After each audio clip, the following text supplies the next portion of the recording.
Hi friends, welcome. ഇന്ന് നമ്മൾ സിമ്പിളായിട്ടുള്ള ഒരു ഒഴിച്ചുകറിയാണ് കേട്ടോ തയ്യാറാക്കുന്നത്. നമ്മുടെ വീട്ടിൽ സാധാരണയായിട്ടുള്ള ചേരുവകൾ മാത്രം മതി ഉണ്ടാക്കിയെടുക്കാനായിട്ട്. വളരെ സിമ്പിളാണ്. അപ്പോൾ ആദ്യം നമുക്ക് പുളി വേണം. വാളം പുളി, ചെറിയൊരു നെല്ലിക്ക വലുപ്പത്തിലുള്ള പുളി എടുത്താൽ മതി. പുളി കൂടി പോരുത്, ഇത്ര തന്നെ മതിയാവും. കുതിരാൻ വേണ്ടിയിട്ട് നമ്മൾ വെള്ളത്തിന് പകരം കഞ്ഞിവെള്ളമാണ് ഉപയോഗിക്കുന്നത്. അപ്പോൾ കുറച്ച് ചൂടുള്ള കഞ്ഞിവെള്ളം നമുക്കിതിലേക്ക് ഒഴിച്ചു കൊടുക്കാം. ഇനി ഇതൊന്ന് കുതിർന്നതിന് ശേഷം പിഴിഞ്ഞെടുക്കാവുന്നതാണ്. ഇപ്പോൾ കഞ്ഞിവെള്ളം ചേർക്കുമ്പോൾ കറിക്ക് നല്ലൊരു കൊഴുപ്പും കിട്ടും, അതിന് വേണ്ടിയിട്ടാണ്. മാത്രമല്ല ടേസ്റ്റും കൂടും.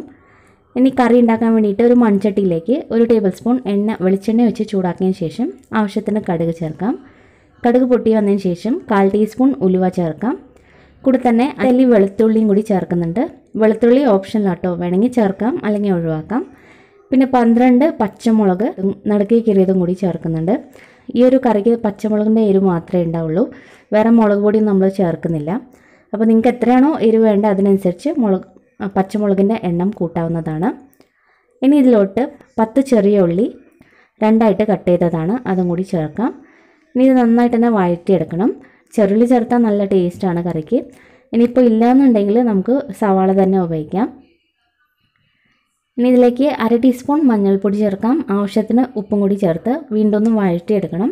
ഉള്ളി അത്യാവശ്യം ഒന്ന് വഴണ്ടി വരണം. ഇപ്പോൾ ഉള്ളിയും നന്നായിട്ട് തന്നെ വഴറ്റിയെടുത്തിട്ടുണ്ട്. ഇനി ഇതിലോട്ട് ഒരു തക്കാളിയാണ് ചേർക്കേണ്ടത്. ഒരു മീഡിയം സൈസായിട്ടുള്ള തക്കാളി ചേർത്താൽ മതിയാവും. തക്കാളി കൂടുതൽ ചേർക്കേണ്ട, ഒന്ന് തന്നെ മതി. തക്കാളിയും കൂടി ചേർത്ത് വീണ്ടും ഒന്ന് വഴറ്റിയെടുക്കാം.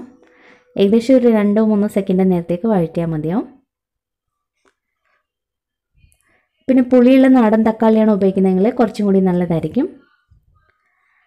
തക്കാളി വഴണ്ട് വന്നിട്ടുണ്ട്. ഇനി ഇതിലേക്ക് പുളി വെള്ളം ചേർക്കാം. നമ്മൾ നേരത്തെ കഞ്ഞിവെള്ളത്തിലിട്ട് കുതിർത്തെടുത്ത പുളിയുടെ വെള്ളം കൂടി ഒഴിച്ചു കൊടുക്കാം.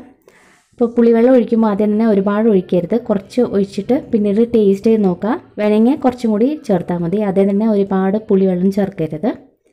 അപ്പോൾ കുറച്ചും കൂടി കഞ്ഞിവെള്ളം ഒഴിക്കുന്നുണ്ട്. അപ്പോൾ കറിയുടെ ചാറ് എത്രയാണോ വേണ്ടത് അതിനനുസരിച്ച് നമുക്ക് കഞ്ഞിവെള്ളം ഉപയോഗിക്കാം. കുറച്ച് വെള്ളം കൂടി ഒഴിക്കുന്നുണ്ട് കേട്ടോ. ഒന്നായി മുഴുവനായിട്ട് കഞ്ഞിവെള്ളം ഉപയോഗിക്കാം, അല്ലെങ്കിൽ പിന്നെ സാധാരണ വെള്ളം ഒഴിച്ചാലും മതി. ഇനി കറി നന്നായിട്ട് തിളയ്ക്കണം. ഇവിടെ ഒരു പച്ചച്ചുവയ്ക്ക് ഒന്ന് മാറി കിട്ടണം. അതുപോലെ കറിയും നന്നായിട്ട് കുറുകി കിട്ടണം. അപ്പോൾ അത്രയും സമയം നമുക്കിത് ഹൈ ഫ്ലെയിമിൽ തന്നെ ഇട്ട് വെച്ചെടുക്കാം. കുറച്ച് കരിവേപ്പിലയും കൂടി ചേർക്കുന്നുണ്ട്. ഇപ്പോൾ 2-3 മിനിറ്റിനുള്ളിൽ തന്നെ കറി നന്നായിട്ട് കുറുകി വന്നിട്ടുണ്ട്. ഇനി ഇതിലേക്ക് 1/4 ടീസ്പൂൺ പെരുങ്കായപ്പൊടി ചേർക്കാം. ഇത് ഏറ്റവും അവസാനം ചേർത്താൽ മതി, നല്ലൊരു ഫ്ലേവർ കിട്ടും കറിക്ക്, അതിന് വേണ്ടിയിട്ടാണ്. പിന്നെ ഇതെല്ലാം കൂടി ഒന്ന് ബാലൻസ് ആക്കി കിട്ടാൻ വേണ്ടിയിട്ട് ചെറിയൊരു കഷ്ണം ശർക്കരയും കൂടി ചേർക്കുന്നുണ്ട്. ഒന്നെങ്കിൽ ശർക്കര ഉപയോഗിക്കാം, അല്ലെങ്കിൽ പിന്നെ പഞ്ചസാര ഉപയോഗിക്കാം. പഞ്ചസാര ആണെങ്കിൽ ഒരു 1/2 ടീസ്പൂൺ ചേർത്താൽ മതി. ഏറ്റവും അവസാനം ചേർത്താൽ എല്ലാ പുളിയും എരിവൊക്കെ ഒന്ന് ബാലൻസ് ചെയ്ത് കിട്ടും, അതിന് വേണ്ടിയിട്ടാണ്. ഇനി ഇതൊരു 2-3 മിനിറ്റിന് ശേഷം ഓഫ് ചെയ്യാം. നമ്മുടെ കറി റെഡി ആയിട്ടുണ്ട്.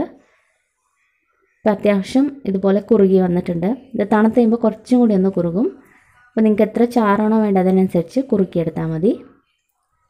ഇത്രയേ ഉള്ളൂ. വളരെ സിമ്പിളായിട്ട് ഉണ്ടാക്കാൻ പറ്റുന്ന ഈസി കറിയാണ്. പെട്ടെന്ന് നമുക്ക് ഉണ്ടാക്കിയെടുക്കാൻ പറ്റും. കൂടെ നല്ലൊരു കോമ്പിനേഷനാണ്.